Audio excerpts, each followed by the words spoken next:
கோல்டும் சில்வரும் புது புது உச்சத்தை நோக்கி போய்கிட்டே இருக்கு. கோல்டுமே ஆல் டைம் ஹை, சில்வருமே ஆல் டைம் ஹைல வந்து இருக்கு. நேத்துக்கான மார்க்கெட்ல 2% கோல்டு வந்து ஏறி இருக்கு. இங்க பிளாட்டினம் பல்லடியம் பொறுத்தவரையில பிளாட்டினம் வந்து 17 வருஷம் இல்லாத அளவுக்கு வந்து பாத்தீங்க அப்படின்னா ஹையை போய் டச் பண்ணிருக்கு. 17 இயர்ஸ் ஹையை வந்து டச் பண்ணிருக்கு பிளாட்டினம். பல்லடியம் பொறுத்தளவுல 3 இயர்ஸ் ஹை கிட்ட வந்து பாத்தீங்க அப்படின்னா வந்திருக்கு. சோ இங்க எல்லா ப்ரீசியஸ் மெட்டல்ஸுமே வந்து பாத்தீங்க அப்படின்னா ஜொலிக்க ஆரம்பிச்சிருக்குன்றதுதான் உண்மையா வந்து இருக்கு. அந்த நீங்க WGC சொன்ன மாதிரி வேர்ல்டு கோல்டு கவுன்சில் சொன்ன மாதிரி இங்க வந்து பாத்தீங்க அப்படின்னா கோல்டு வந்து இங்க 20ல இருந்து 30% ஏறதுக்கான சான்சஸ் பிரகாசமா வந்து இருக்கு. 4440 ரூபா பர் ரவுண்ட்ஸ் வந்து பாத்தீங்க அப்படின்னா இப்ப கோல்டு ட்ரேட் ஆயிட்டு இருக்கு. $69 பர் ரவுண்ட்ஸ் வந்து பாத்தீங்க அப்படின்னா சில்வர் ட்ரேட் ஆயிட்டு இருக்கு. இது எல்லாமே ஆல் டைம் ஹைல வந்து இருக்கு. இங்க எல்லா ப்ரீசியஸ் மெட்டல்ஸுமே ஏறதுக்கு பின்னாடி இருக்க ரீசன் என்ன அப்படின்னு சொல்லி பார்த்தோம்னா இங்க ஜியோபொலிட்டிக்கல் டென்ஷன்ஸ் வந்து இருக்கு. அண்ட் தென் இங்க ஃபெட் வந்து ரேட் கட் பண்ணுவாங்க அப்படின்ற எக்ஸ்பெக்டேஷன்ஸ் வந்து இருக்கு. அண்ட் தென் யூஎஸ் டாலர் வந்து பாத்தீங்க அப்படின்னா வீக்கா இருக்கு. இந்த 3 ரீசன்னாலையும் தான் இந்த எல்லா மெட்டல்ஸுமே வந்து ஏறுது. இங்க ஸ்டாக் மார்க்கெட்டை பொறுத்தவரை அது வீக்கா இருந்துச்சு அப்படின்னா இங்க கோல்டு வந்து ஏற ஆரம்பிக்கும். அந்த இங்க உலகத்திலேயே போர் சூழல் மாதிரி நிலவுது அப்படின்னா இங்க கோல்டு வந்து ஏற ஆரம்பிக்கும். அப்புறம் இங்க டாலர் வீக்கா இருக்கு அப்படின்னா கோல்டு வந்து ஏற ஆரம்பிக்கும். அந்த இன்ட்ரெஸ்ட் ரேட்டுமே ரொம்ப கம்மியா இருக்கு அப்படின்னும் போது கோல்டு வந்து ஏற ஆரம்பிக்கும். இது எல்லாமே ஆப்போசிட் டைரக்ஷன்ல நடக்குது. ஃபார் எக்ஸாம்பிள் இங்க வந்து உலகத்துல எந்த ஒரு போர் சூழலும் இல்ல, உலகமே வந்து பாத்தீங்கன்னா ஸ்மூத்தா போயிட்டு இருக்கு அப்படின்னா கோல்டு கண்டிப்பா இறங்கிதான் இருக்கும். அதே மாதிரி இன்ட்ரெஸ்ட் ரேட் வந்து அதிகமா இருக்கு அப்படின்னா அந்த டைம்ல கோல்டு இறங்கிதான் இருக்கும். சோ இங்க இன்ட்ரெஸ்ட் ரேட் ஏறினா ஆட்டோமேட்டிக்கா டாலரும் வந்து பாத்தீங்க அப்படின்னா ஸ்ட்ரென்த் ஆக ஆரம்பிச்சிடும். சோ இப்ப எல்லாமே வந்து பாத்தீங்க அப்படின்னா கோல்டுக்கு சாதகமா இருக்கு. அந்த ஒரு ரீசனால எல்லாமே ஏறிக்கிட்டு இருக்கு. எல்லா ப்ரீசியஸ் மட்டுமே ஏறிக்கிட்டு இருக்கு. சோ இன்னுமே சில்வர் ஏறதுக்கு பின்னாடி இருக்க ரீசன் வந்து இங்க அதிகமான மக்கள் வந்து வாங்குறாங்களான்னு கேட்டீங்கன்னா வாங்கல. இங்க இண்டஸ்ட்ரீஸ் தான் அதிகமா வந்து வாங்கிட்டு இருக்காங்க. இங்க ஏஐ டேட்டா சென்டர்ஸ் போடுறாங்க அப்படின்னா அதுக்கு சில்வர் வந்து தேவை. அதே மாதிரி இங்க சோலார் பேனல்ஸ்க்கு சில்வர் வந்து தேவை. ஈவில இருக்க எல்லாருக்குமே சில்வர் வந்து தேவை. இந்த மாதிரியான இண்டஸ்ட்ரியல் டிமாண்ட் வந்து அதிகமா இருக்கு. சோ அவங்க எல்லாருமே வந்து பாத்தீங்க அப்படின்னா இங்க சில்வர் வந்து வாங்கிட்டே வராங்க. அந்த நீங்க சில்வர் வந்து ஷார்டேஜ் ஆகிறதுக்கான சான்சஸ் வந்து இருக்கிறதா சொல்றாங்க. என்ன ரீசனால அப்படின்னா சைனா வந்து 2026ல அந்த எக்ஸ்போர்ட் வந்து பேன் பண்ணுவாங்க, சில்வர் எக்ஸ்போர்ட் வந்து பேன் பண்ணுவாங்க அப்படின்ற எக்ஸ்பெக்டேஷன்ஸ் வந்து இருக்கு. இது எல்லாமே நடக்குது அப்படின்னா சில்வரோட டிமாண்ட் வந்து பாத்தீங்க அப்படின்னா அதிகமாக ஆரம்பிக்கும், ஷார்டேஜ் வந்து நடக்கும். பட் ஆனா திரும்ப அந்த சில்வருக்கான டிமாண்ட் குறைஞ்சிச்சு அப்படின்னா அந்த டைம்ல கிராஷ் ஆகுதுக்கான சான்சஸ் ஹெவியா வந்து இருக்கு. சோ அதனால சில்வர் பக்கம் வந்து பாத்தீங்க அப்படின்னா போகாமலே இருப்போம். கோல்டு பக்கம் மட்டும் வந்து பாத்தீங்க அப்படின்னா போர்ஷன் வந்து வைப்போம். கோல்டு வந்து இந்த அளவுக்கு ஏறிக்கிட்டே இருந்தாலுமே அந்த கோல்டு ரிலேட்டடான ஸ்டாக்ஸ் வந்து ஏறிச்சா அப்படின்னு சொல்லி கேட்டீங்க அப்படின்னா கோல்டு சேல் பண்ற கம்பெனியான அந்த ஸ்டாக்ஸ் வந்து ஏறிச்சா அப்படின்னு சொல்லி கேட்டீங்க அப்படின்னா டைட்டன் தங்கமயில தவிர மீதி இருக்க எல்லா ஸ்டாக்ஸுமே வந்து பாத்தீங்கன்னா டவுன்ல தான் இருக்கு இந்த 2025ல. என்ன ரீசனால அப்படின்னா இங்க அதிகமான கோல்டு பிரைசஸ் போனதுனால இங்க கம்மியான மக்கள் வந்து வாங்குவாங்க அப்படின்ற எக்ஸ்பெக்டேஷன்ஸ் நிறைய இறக்கிருக்காங்க. அது வந்து என்னவோ உண்மைதான். இங்க கல்யாண் ஜுவல்லர்ஸோட அந்த ரிசல்ட்ஸை பார்த்தாலுமே நமக்கு கம்மியான மக்கள் தான் கோல்டு வாங்கியிருக்காங்கன்றது தெரியுது. பட் ஆனா அவங்க மார்ஜின்ஸ் வந்து பாத்தீங்க அப்படின்னா அஃபெக்ட் ஆக ஆரம்பிக்கல. என்ன ரீசனால அப்படின்னா இங்க கம்மியான மக்கள் வாங்கினாலுமே கோல்டு பிரைசஸே அவங்க அதிகமா வந்து விற்கிறாங்க. சோ அந்த ஒரு ரீசனால எப்படியோ ஒன்று மேட்ச் ஆயிடுது. பட் ஆனா கல்யாண் ஜுவல்லர்ஸ் ஷேர் வந்து இந்த வருஷம் மட்டுமே 35% வந்து விழுந்திருக்கு. பின்னாடி இருக்க ரீசன் என்ன அப்படின்னா ஓவர் பிரைஸ்டா வந்து இருக்கு. அந்த ஒரு ரீசனால தான் வந்து விழுந்திருக்கே தவிர இங்க கோல்டு வந்து அதிகமா ஏறினதால மக்களோட டிமாண்ட் வந்து பாத்தீங்க அப்படின்னா கம்மியா இருக்கின்ற ரீசன் எல்லாம் விழல. சோ இது வந்து பாத்தீங்க அப்படின்னா கல்யாண் ஜுவல்லர்ஸ் வந்து விழுந்திருக்கு. டைட்டனும் தங்கமயில வந்து பாத்தீங்க அப்படின்னா ஏறி தான் வந்து இருக்கு. அந்த நீங்க கோல்டு லென் பண்ற கம்பெனியான மணப்புறமும் அதே முத்தூட் ஃபினான்ஸ் பொறுத்தவரையிலுமே ஏறிட்டு தான் வந்து இருக்கு. இப்ப நம்ம டிஸ்கஸ் பண்ண எந்த ஸ்டாக்ஸுமே கன்சிடர் பண்ற மாதிரி இல்ல கோல்டு ரிலேட்டடான ஸ்டாக்ஸ்ல. என்ன ரீசனால அப்படின்னா எல்லாமே ஓவர் பிரைஸ்டா வந்து இருக்கு. அதனால வெயிட் பண்ணி தான் பார்க்க வேண்டிய சூழ்நிலையா இருக்கு. ஸ்ரீராம் பினான்ஸ் கிளியரா வந்து நோ சொல்லிட்டாங்க. நாங்க வந்து பேங்கிங் லைசன்ஸ்க்காக அப்ளை பண்ண போறது இல்ல அப்படின்ற மாதிரி வந்து சொல்லிட்டாங்க. 20% ஆஃப் தி ஸ்டேக் வந்து MUFG கம்பெனி கிட்ட வந்து இருக்கு. 20% ஸ்டேக் வந்து அவங்க கிட்ட இருக்கு. 20.3% ஆஃப் தி ஸ்டேக் வந்து இந்த ப்ரொமோட்டர் குரூப் கிட்ட இருக்கு. மீதி இருக்க பர்சன்டேஜ் வந்து இங்க பப்ளிக் கிட்டயும் அந்த நீங்க FISDASS கிட்ட வந்து பாத்தீங்க அப்படின்னா கலந்து இருக்கு. சோ இப்போ வந்து மெஜாரிட்டி ஆஃப் த கண்ட்ரோல் வந்து இருக்கிறது இங்க ப்ரொமோட்டர் குரூப் கிட்ட தான் வந்து இருக்கு. அந்த நீங்க மைனாரிட்டி ஆஃப் த கண்ட்ரோல் இருக்கிறது இங்க MUFG கம்பெனி கிட்ட வந்து இருக்கு. இவங்களால 2 டைரக்டர்ஸ் வந்து பாத்தீங்க அப்படின்னா அப்பாயின்மெண்ட் பண்ணிக்க முடியும். சோ இன்னும் ஃபுல் கண்ட்ரோல் வந்து பாத்தீங்க அப்படின்னா ஸ்ரீராம் பினான்ஸ் கிட்ட தான் வந்து இருக்கு. சோ இங்க என்ன டாக்ஸ் வந்து போச்சு அப்படின்னா இவங்க பேங்கிங் லைசன்ஸ்க்காக அப்ளை பண்ணி பேங்கா வந்து மாற போறாங்க அப்படின்ற டாக்ஸ் வந்து போச்சு. ஏன் அப்படின்னா இந்த அளவுக்கான இன்வெஸ்ட்மெண்ட் உள்ள வந்த ரீசனால. பட் ஆனா அது எல்லாத்தையுமே கிளியரா நோ வந்து சொல்லிட்டாங்க. சோ இன்னும் NBFC தான் கண்டினியூ பண்ணும் அப்படின்றத சொல்லிட்டாங்க. ஏன் அப்படின்னா NBFC நிறைய பெனிஃபிட்ஸ் வந்து இருக்கு. இங்க நார்மல் பேங்க்ஸ் விடவே வந்து பாத்தீங்க அப்படின்னா NBFC நிறைய பெனிஃபிட்ஸ் வந்து இருக்கு. அதாவது இவங்க நிறைய ரெகுலேஷன்ஸ் வந்து பாத்தீங்க அப்படின்னா ஃபாலோ பண்ணணும்ன்ற அவசியம் இல்ல. கொஞ்சம் வந்து பாத்தீங்க அப்படின்னா ரெகுலேஷன் லெஸ்ஸா தான் வந்து இருக்கும். அந்த ஒரு ரீசனால வந்து பாத்தீங்கன்னா NBFC கண்டினியூ ஆயிக்கிறோம் அப்படின்ற மாதிரி சொல்லியிருக்காங்க. இந்தியாவுக்கும் நியூசிலாந்துக்கும் நடுவுல ஃப்ரீ ட்ரேட் அக்ரிமெண்ட் வந்து பாத்தீங்க அப்படின்னா இங்க அப்ரூவ் பண்ணப்பட்டிருக்கு. சோ இதுக்கப்புறமேட்டுக்கா இந்தியாவுக்கும் நியூசிலாந்துக்கும் நடுவுல நிறைய ஃப்ரீ ட்ரேட் அக்ரிமெண்ட் வந்து போகும். இங்க ஜஸ்ட் 9 மாசத்துல வந்து பாத்தீங்க அப்படின்னா இந்த அக்ரிமெண்ட் வந்து க்ளோஸ் ஆகப்பட்டிருக்கு. 2026ல இம்ப்ளிமெண்ட் பண்ணதுக்கு அப்புறமா நம்மளோட நிறைய ப்ராடக்ட்ஸ் வந்து பாத்தீங்க அப்படின்னா நம்ம எக்ஸ்போர்ட் பண்றது எல்லாமே அங்க ஃப்ரீ டியூட்டிஸா வந்து பாத்தீங்க அப்படின்னா போகும். ஃபார் எக்ஸாம்பிள் இப்ப நம்ம யூஎஸ்ல எக்ஸ்போர்ட் பண்றது எல்லாத்துக்குமே 50% டேரிஃப் வந்து இருக்கு ஒரு சில செலக்டிவான ப்ராடக்ட்ஸ்ல. ஸோ அந்த 50% டேரிஃப் வந்து அப்ளிகபிள் ஆகி போகுது அப்படின்னா அங்க பிரைஸ் வந்து அதிகமா இருக்கும். பட் ஆனா இங்க நியூசிலாந்து நம்ம ஏற்றி அனுப்புறது எல்லாத்துக்குமே இங்க டேரிஃப் வந்து கிடையாது. ஸோ ஃப்ரீ டியூட்டிஸா தான் வந்து இருக்கு. ஸோ நம்ம ஊர்ல இருந்துமே நிறைய ப்ராடக்ட் அங்க எடுத்துப்பாங்க. அதே மாதிரி நியூசிலாந்து நமக்கும் வந்து பாத்தீங்கன்னா பெனிஃபிட் வந்து வரும். ஸோ இங்க மேஜரா யாரெல்லாம் இங்க பெனிஃபிட் ஆக போறாங்க அப்படின்னு சொல்லி பார்த்தோம் அப்படின்னா ஃபர்ஸ்ட் வந்து இங்க ஃபார்மர்ஸ் வந்து இருக்காங்க, அப்புறம் MSMEs வந்து இருக்காங்க, அப்புறம் இங்க ஸ்டூடெண்ட் ப்ரொஃபஷனல்ஸும் வந்து இருக்காங்க. அதுக்கு அடுத்ததான் வந்து எந்தெந்த செக்டர்ஸ் எல்லாம் வந்து இங்க பெனிஃபிட் ஆகும் அப்படின்னா லேபர் இன்டென்சிவ் செக்டர்ஸ் வந்து ஃபர்ஸ்ட் பெனிஃபிட் வந்து ஆகும். இங்க டெக்ஸ்டைல், அப்பேரல்ஸ், லெதர், ஃபுட்வேர் இவங்க எல்லாருமே பெனிஃபிட் வந்து அடைவாங்க. அதே மாதிரி மேனுஃபேக்சரிங்ல போனோம் அப்படின்னா chemicals and then automobile manufacturing இவங்க எல்லாருமே வந்து பாத்தீங்க அப்படின்னா பெனிஃபிட் வந்து ஆவாங்க. ஈவன் எலக்ட்ரானிக்ஸ் கூட வந்து பாத்தீங்க அப்படின்னா பெனிஃபிட் வந்து ஆவாங்க. $1.3 பில்லியன் வந்து பாத்தீங்க அப்படின்னா growth வந்து இருக்கும் அப்படின்ற மாதிரி சொல்றாங்க. அதாவது பைலேட்டரல் ட்ரேடா 2 கண்ட்ரி நடத்துக்கிட்டு $1.3 பில்லியன் வந்து இருக்கும் அப்படின்ற மாதிரி சொல்றாங்க. $20 பில்லியன் ஃபாரின் டைரக்ட் இன்வெஸ்ட்மெண்ட் வந்து நியூசிலாந்து வந்து இந்தியால வந்து அடுத்த 15 வருஷத்துல வந்து பண்ணுவாங்க அப்படின்ற எக்ஸ்பெக்டேஷன்ஸ் வந்து இருக்கு. இந்த டீல் எல்லாமே நடந்ததுக்கு அப்புறமா 1 இயர்க்கு அப்புறம் ஒரு ரிவ்யூ வந்து நடக்கும். சோ அதுல இந்த டீல் எப்படி போகுதுன்றத பொறுத்து திரும்ப வந்து பாத்தீங்கன்னா என்ன சேஞ்சஸ் எடுத்துட்டு வருவாங்க. அதுல இந்தியாவை பொறுத்தவரை இந்த $20 பில்லியன் இன்வெஸ்ட்மெண்ட் பண்றேன்னு சொன்னாங்க. அதுல எந்த ஸ்டெப்பும் வந்து காமிக்கல அப்படின்னா இந்த ஃப்ரீ ட்ரேட் அக்ரிமெண்ட்ல என்ன சேஞ்சஸ் பண்றதுக்கான சான்சஸ் வந்து இருக்கு. அதே மாதிரி நம்மளுமே எக்ஸ்போர்ட் பண்றதுல ஏதாவது சேஞ்சஸ் இருக்கு அப்படின்னா நியூசிலாந்துமே சேஞ்சஸ் பண்றதுக்கான சான்சஸ் வந்து இருக்கு. இங்க புது விசா ரூட் வந்து பாத்தீங்க அப்படின்னா ஓப்பன் ஆயிருக்கு. சோ மெயினா வந்து பாத்தீங்க அப்படின்னா ப்ரொஃபஷனலுக்கு தான் வந்து ஓப்பன் ஆயிருக்கு.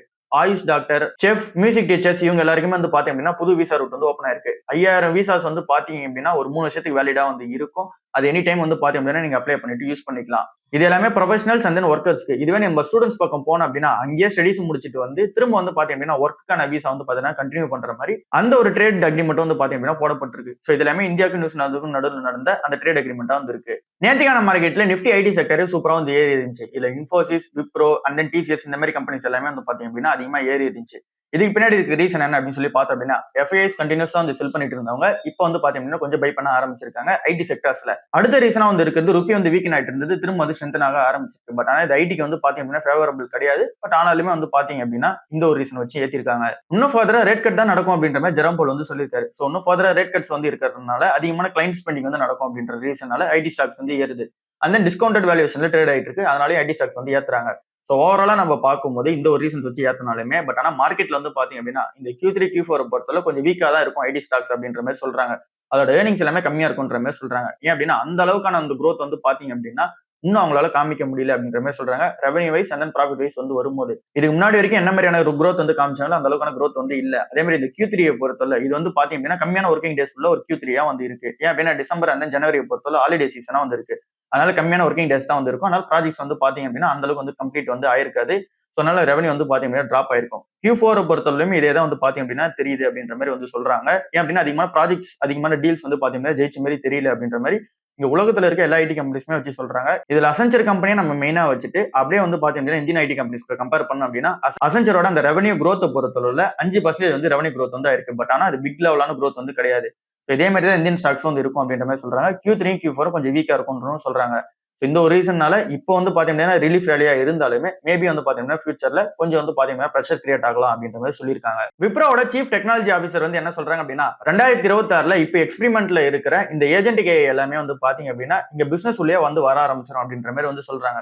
இது பிசினஸ் உள்ள வர ஆரம்பிச்சிச்சு அப்படின்னா அதாவது இந்த ஏஜென்டிக் AI வந்து பிசினஸ் உள்ள வர ஆரம்பிச்சிச்சு அப்படின்னா இது ஆட்டோமேட்டிக்கா நிறைய ஒர்க்ஸ் வந்து பண்ண ஆரம்பிக்கும். ஃபார் எக்ஸாம்பிள் இப்போ வந்து பாத்தீங்க அப்படின்னா இந்த ஏஜென்டிக் AI வந்து எப்படி ஒர்க் ஆகுது அப்படின்னா நம்ம எதனா ஒரு இன்புட் கொடுத்தோம் அப்படின்னா அதுக்கான ஒர்க் வந்து பண்ணி கொடுத்துரும். பட் ஆனா இங்க ஃபியூச்சர்ல எப்படி நடக்கும் அப்படின்னா அதாவது 2026ல எப்படி நடக்கும் அப்படின்னா இங்க காம்ப்ளெக்ஸான பிசினஸ் டாஸ்க்ஸா வந்து இருந்தாலுமே சரி அதையுமே ஈஸியா வந்து ஹேண்டில் பண்ணிடும் அப்படின்ற மாதிரி வந்து சொல்றாங்க. ஸோ இங்க எக்ஸாம்பிளுக்கு HR, ஃபினான்ஸ், ஐடி, மார்க்கெட்டிங் இந்த பொசிஷன்ல இருக்கவங்களோட டாஸ்க் வந்து ஒன்னு இருக்கும். டே ரொட்டீன் வந்து பாத்தீங்கன்னா ஒரு டாஸ்க் வந்து இருக்கும். அதே எல்லாமே இந்த ஏஜென்டிக் AI வந்து பாத்தீங்கன்னா எடுத்து நடத்தணும் அப்படின்ற மாதிரி வந்து சொல்றாங்க. அந்த ஏஜென்டிக் AIமே நம்ம வந்து ஒர்க் இன்புட்லாம் வந்து தர தேவையில்ல. அதுவே வந்து பாத்தீங்க அப்படின்னா என்ன ஒர்க் எடுத்து நடத்தணும் அப்படின்ற மாதிரியான கிளாரிட்டியில வந்து வந்துடும். ஸோ அதை வந்து நம்ம மானிட்டர் பண்ணா மட்டும் போதும். அதுதான் இருக்க போற ஒர்க்கா வந்து இருக்கும் அப்படின்ற மாதிரி சொல்றாங்க. சோ ஃபுல்லா இடத்துலயுமே ஏஜென்டிக் AI வந்து உள்ள வந்துரும். அந்த ஒரு ரீசனால ஒர்க் ஃப்ளோ வந்து ஈஸி ஆகும் அப்படின்ற மாதிரி வந்து சொல்லியிருக்காங்க. Tata Motors commercial vehicle share வந்து நேத்து மார்க்கெட்லயுமே 3% மேல வந்து ஏறி இருக்கு. இங்க நொமுரா வந்து பாத்தீங்க அப்படின்னா இன்னமும் இதுக்கான பை ரேட்டிங் தான் வந்து கொடுக்குறாங்க. 20% இன்னும் அப்சைட் வந்து போறதுக்கான பொட்டன்ஷியல் இருக்கதா வந்து சொல்றாங்க. அது என்ன வந்து உண்மைதான், இன்னும் 20% பொட்டன்ஷியல் வந்து இருக்கதான் செய்யுது. பட் ஆனா இங்க டாடா மோட்டார்ஸ் கமர்ஷியல் வெஹிக்கிள் பொறுத்தவரை ரொம்ப வந்து பாத்தீங்க அப்படின்னா மார்க்கெட்ல ஏத்திட்டோம். இங்க லிஸ்ட் ஆனதுல இருந்து பாத்தீங்க அப்படின்னா அதாவது டிமர்ஜர் ஆகி லிஸ்ட் ஆனதுல இருந்து ரொம்ப வந்து பாத்தீங்க அப்படின்னா ஏறிக்கிட்டு தான் வந்துட்டு இருக்கு.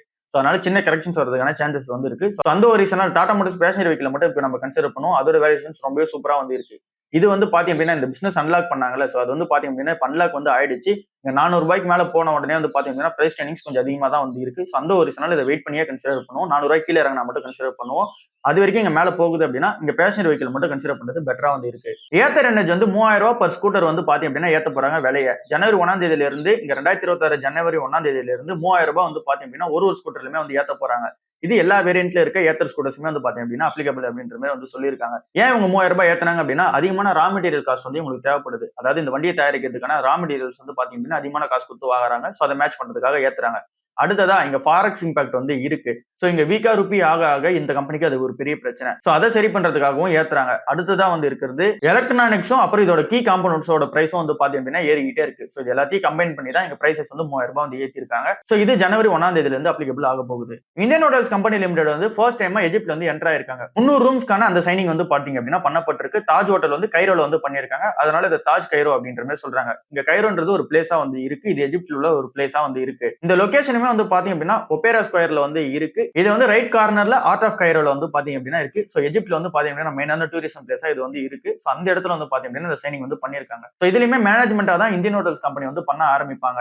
Egypt state owned tourism company தான் இது வந்து ஓன் பண்றது. இந்த ப்ராப்பர்ட்டி வந்து ஓன் பண்றது. பட் ஆனா மேனேஜ்மெண்ட் வந்து இந்தியன் ஹோட்டல்ஸ் கம்பெனி வந்து பண்ண ஆரம்பிப்பாங்க. டாடா எலக்ட்ரானிக்ஸ் வந்து ஜப்பான் நிறுவனம் ஒன்னான ROHM கூட வந்து பாத்தீங்க அப்படின்னா பார்ட்னர்ஷிப் வந்து வச்சிருக்காங்க. இங்க ஜப்பான் ROHM வந்து யாரு அப்படின்னு சொல்லி பார்க்கும்போது இவங்க குளோபல் லெவலான செமிகண்டக்டர் பிளேயரா வந்து இருக்காங்க. சோ இந்த கம்பெனி வந்து பாத்தீங்க அப்படின்னா இங்க ஆட்டோமொபைல் செக்டர்ல இங்க செமிகண்டக்டர் வந்து பாத்தீங்கன்னா தயாரிச்சு கொடுக்க போறாங்க.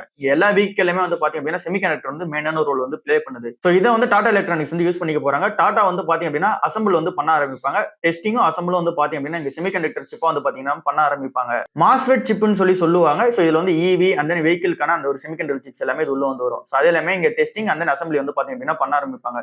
மாஸ் ப்ரொடக்ஷனா வந்து பாத்தீங்க அப்படின்னா நெக்ஸ்ட் இயர்ல வந்து ஸ்டார்ட் பண்ணப்படுவாங்க. பட் ஆனா இப்போதைக்கு அந்த டெஸ்டிங்கும் அந்த அதுக்கான ஒர்க் வந்து பாத்தீங்க அப்படின்னா போக போகுது. அதானி குரூப்ல இருக்க அம்புஜா சிமெண்ட்ஸ் வந்து பாத்தீங்க அப்படின்னா ஒரு பெரிய அப்டேட் வந்து பண்ணிருக்காங்க. சோ இங்க வந்து பாத்தீங்க அப்படின்னா ACC லிமிடெட் அப்புறம் ஓரியன்ட் சிமெண்ட்ஸ் சொல்லிட்டு ரெண்டு கம்பெனி வந்து இருக்கு. சோ இது ரெண்டுமே வந்து பாத்தீங்க அப்படின்னா அதானி குரூப்ல தான் வந்து வருது. அம்புஜா சிமெண்ட்ஸ் வந்து பாத்தீங்க அப்படின்னா மெயினான சிமெண்ட் கம்பெனியா இருக்காங்க. இங்க ACC லிமிடெட் அப்புறம் இங்க ஓரியன்ட் சிமெண்ட்ஸ் வந்து பாத்தீங்க அப்படின்னா அவங்களும் சிமெண்ட் பிசினஸ் உள்ள இருக்காங்க. பட் ஆனா இங்க அம்புஜா சிமெண்ட்ஸ் மாதிரி பெரிய பிசினஸ் வந்து இல்ல. பட் ஆனா அதானி குரூப் தான் வந்து பாத்தீங்கன்னா மெயின்டைன் பண்ணிட்டு இருக்காங்க.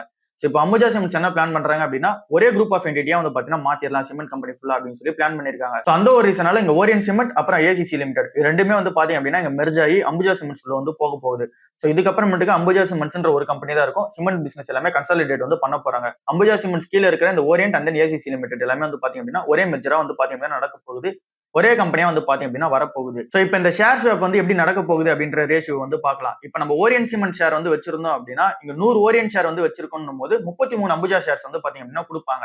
100 ACC ஷேர்ஸ்க்கு இங்க 328 அம்புஜா சிமெண்ட் ஷேர் வந்து கொடுப்பாங்க. ஃபேஸ் வேல்யூ 2ன்ற பேஸ் வச்சு.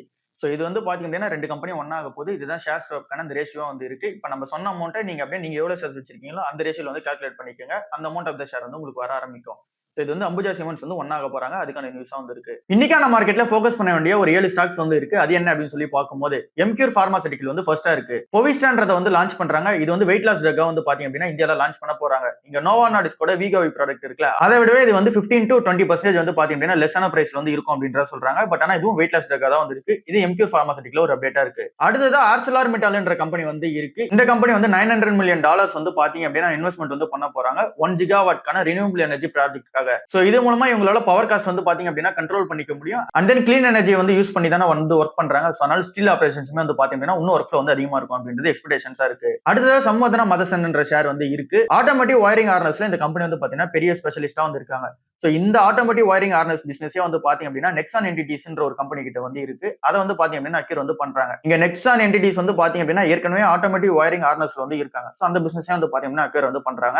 207 மில்லியன் யூரோஸ் குத்து வந்து பாத்தீங்க அப்படின்னா இந்த பிசினஸ் வந்து அக்யூர் வந்து பண்றாங்க. அடுத்த ஸ்டாக்கா அசோக் லேலண்ட் வந்து ஃபோக்கஸ் பண்ண வேண்டியதா இருக்கு. இங்க PM E-Drive மூலமா 10,900 EV வண்டி வந்து பாத்தீங்க அப்படின்னா இங்க வந்து வரணும். சோ அதுக்கான ப்ராஜெக்ட் வந்து பாத்தீங்க அப்படின்னா டிலே ஆயிட்டு இருக்கு. சோ இந்த மாதிரி எலக்ட்ரிக் பஸ்க்கான அந்த டெண்டர் வந்து டிலே ஆகுது அப்படின்னா இது அசோக் லேலண்ட் மாதிரி கம்பெனிக்கு ஒரு பெரிய செட்பேக்கா தான் வந்து இருக்கும். சோ இவங்க வந்து பாத்தீங்கன்னா ரெக்வஸ்ட் பண்ணிருக்காங்க இந்த டெண்டரை கம்ப்ளீட் பண்ண சொல்லி. அடுத்ததா ராம்கோ சிமெண்ட்ஸ் வந்து இருக்காங்க. இவங்க 514 கோடி வந்து பாத்தீங்க அப்படின்னா ரைஸ் பண்ணிருக்காங்க ஒரு அசெட் வந்து செல் பண்ணி. இது வந்து பிரஸ்டீஜ் எஸ்டேட்டோட அந்த ஒரு அசெட்டை வந்து பாத்தீங்க அப்படின்னா செல் பண்ணிருக்காங்க. செல் பண்ணிட்டு 514 கோடி ரூபாய் வந்து பாத்தீங்க அப்படின்னா ரைஸ் பண்ணிருக்காங்க. 1000 கோடி ரூபாய் இவங்க வந்து ரைஸ் பண்ற பிளான்ல வந்து இருக்காங்க. இவங்களோட பேலன்ஸ் ஷீட்டை ஸ்ட்ரென்தன் பண்றதுக்காக. சோ அந்த ஒரு மூவ்ல வந்து பாத்தீங்கன்னா ராம்கோ சிமெண்ட்ஸ்க்கு இது ஒரு அப்டேட்டா வந்து இருக்கு. அடுத்ததா பிரஸ்டீஜ் எஸ்டேட் ப்ராஜெக்ட்ஸ் வந்து பாத்தீங்க அப்படின்னா சென்னை மேடவாக்கம்ல 25 ஏக்கர் லேண்ட் வந்து பாத்தீங்கன்னா வாங்கியிருக்காங்க. சோ இது வந்து பொட்டன்ஷியல் டெவலப்மெண்ட் பண்ணி இங்க விற்க போகும்போது 5000 கோடி ரூபாய் வந்து பாத்தீங்க அப்படின்னா ரெவன்யூவா இருக்கும் அப்படின்ற மாதிரி பொட்டன்ஷியல் ரெவன்யூ இருக்குன்ற மாதிரி எக்ஸ்பெக்டேஷன்ஸ் வந்து இருக்கு. இது ஒரு அப்டேட்டா வந்து இருக்கு. அடுத்ததா பெர்ஜர் பெயிண்ட்ஸ்ல ஒரு அப்டேட் வந்து இருக்கு. இவங்களோட ப்ரொமோட்டர் குரூப்பான UK பெயிண்ட்ஸ் வந்து பாத்தீங்க அப்படின்னா இந்தியால அவங்களோட ஸ்டேக்கை வந்து பாத்தீங்க அப்படின்னா இன்க்ரீஸ் பண்ணிக்க போறாங்க. 64% மேல வந்து பாத்தீங்க அப்படின்னா இன்க்ரீஸ் பண்ணிக்க போறாங்க. சோ இது வந்து பாத்தீங்கன்னா ஒரு அப்டேட்டா இருக்கு. சோ இது எல்லாமே இன்னைக்கான ஒரு நாள்ல ஃபோக்கஸ் பண்ண வேண்டிய ஸ்டாக்ஸா இருக்கு. இது எல்லாமே இன்னைக்கான ஓவரால் அப்டேட்டா வந்திருக்கு. அடுத்த வீடியோல வந்து சந்திப்போம். பாய்.